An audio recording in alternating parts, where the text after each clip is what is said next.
Hello friends, Neha કિચનમાં તમારું સ્વાગત છે.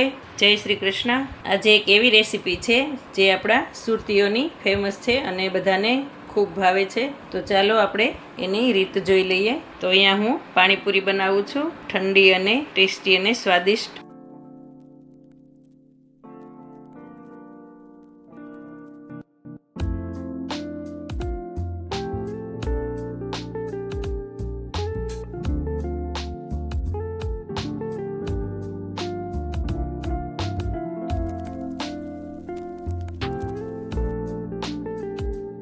પાણીપુરી તો નાના મોટા બધાને ખૂબ ભાવે છે. તો ચાલો આપણે એની રીત જોઈ લઈએ. તો મેં અહીંયા કિલો બટાકા લીધા છે, એને આવી રીતે કટ કરી લીધા છે, સરસથી ધોઈ અને પછી આપણે એને હવે બાફી લેવાના છે. તો અહીંયા મેં કુકરમાં બટેકા અને અડધો ગ્લાસ પાણી ઉમેર્યું છે અને હવે એને આપણે 3 થી 4 સીટી લગાવવાની છે.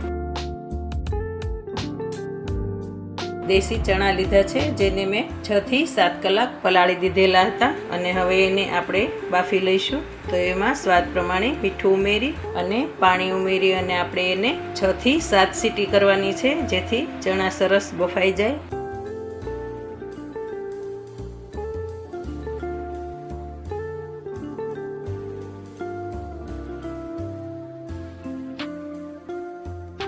અને આપણા બટેકા હવે બફાઈ ગયા છે. તો ગેસ બંધ કરી દીધો છે અને હવે આપણે ચેક કરી લેવાના છે. તો તમે જોઈ શકો છો બટેકા સરસ બફાઈ ગયા છે અને હવે આપણે એને કાઢી લઈશું એક પ્લેટમાં અને સાઈડમાં ઠંડા થવા માટે મૂકી દઈશું. ત્યાં સુધી આપણે ચટણી બનાવી લઈએ. તો અહીંયા અમે 2 ટુકડા આદુના, 3 થી 4 મરચી અને 2 મરચાં લીધેલા છે અને ફુદીનો લીધેલો છે, જે આપણે પાણીપુરીનું પાણી બનાવવા માટે ચટણી બનાવવાની છે. અને મીઠું અને પાણી ઉમેરી અને શેકેલું જીરું છે, એને હવે આપણે સરસની ચટણી બનાવી લેવાની છે. તો તમે જોઈ શકો છો આપણી ચટણી રેડી છે અને હવે એને પણ સાઈડમાં લઈ મસાલાની ચટણી બનાવશું. તો એમાં આદુ, મરચાં, મરચી અને ધાણા લીધેલા છે અને સ્વાદ પ્રમાણે મીઠું છે અને એમાં થોડું પાણી ઉમેરી એને પણ સરસ ચટણી બનાવી લેવાની છે.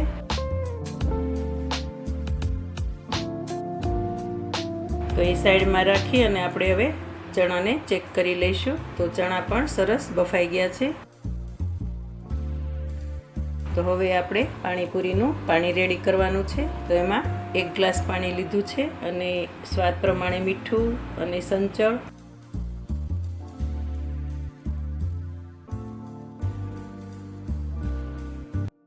હવે એમાં આપણે સબરસ ઉમેરીશું. તો 1 ચમચી સબરસ લીધેલું છે અને જે આપણે ફુદીનાવાળી ચટણી કરેલી હતી એ ઉમેરી દીધી છે અને હવે સરસ રીતે હલાવી મિક્સ કરી અને ચેક કરી લેવાનું છે.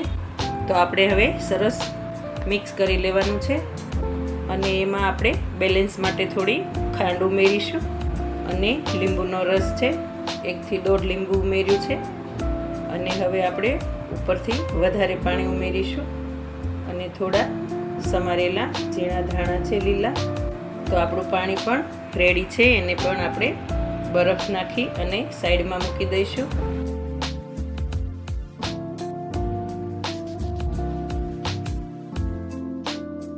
તો અહીંયા મેં એક મટકી લીધી છે માટીની અને એમાં પાણી ઉમેર્યું છે. એકદમ ઠંડુ અને ટેસ્ટી અને સ્વાદિષ્ટ પાણી રેડી છે આપણું. તો એને સાઈડમાં રાખી દઈશું અને હવે આપણા બટાકા ઠંડા થઈ ગયા છે. તો એને આવી રીતે છાલ ઉતારી અને રેડી કરી લઈશું. તો અહીંયા તમે જોઈ શકો છો મેં બધા બટાકા સરસ રીતે તૈયાર કરી લીધા છે અને ચણા પણ ઠંડા થઈ ગયા છે. તો એને આવી રીતે મેશ કરી લઈશું આપણે. તો તમે જોઈ શકો છો અધકચરા રાખવાના છે અને બટેકા પણ હાથેથી જ મેશ કરવાના છે.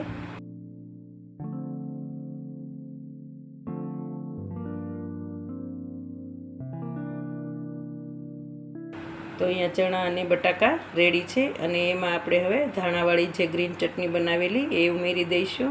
મીઠું સ્વાદ પ્રમાણે અને સંચળ લીધેલો છે. સંચળ પાવડરથી મસાલામાં ટેસ્ટ ખૂબ સરસ આવે છે અને અહીંયા સબરસ 1 ચમચી ઉમેરેલો છે અને ધાણા જીરું લીધેલું છે, લાલ મરચું પાવડર અને હવે શેકેલું જીરું લીધેલું છે. શેકેલા જીરાથી સ્વાદ ખૂબ સરસ આવે છે. અને થોડા લીલા ધાણા કટ કરેલા છે એ ઉમેરી દીધા અને હવે આપણે એને સરસ રીતે મિક્સ કરી લઈશું.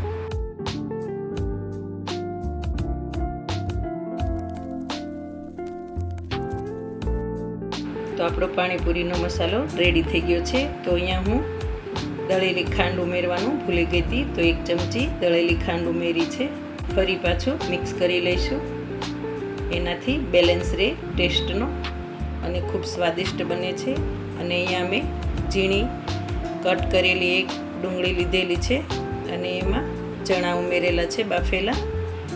તો તમે અહીંયા ડુંગળી ન ખાતા હોય તો સ્કીપ કરી શકો છો. અને એમાં થોડું સબરસ અને સંચળ પાવડર અને ચાટ મસાલો લીધેલો છે.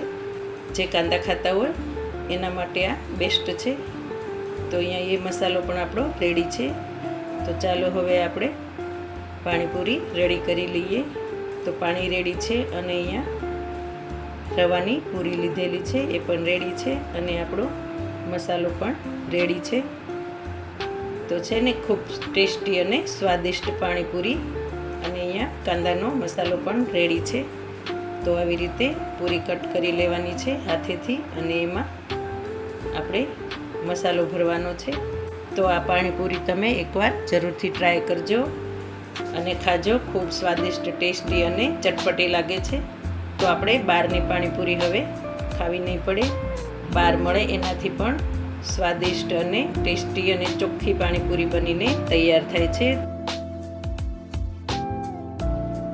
તો મારા વિડીયોને લાઈક, શેર અને સબસ્ક્રાઈબ કરજો. Thank you.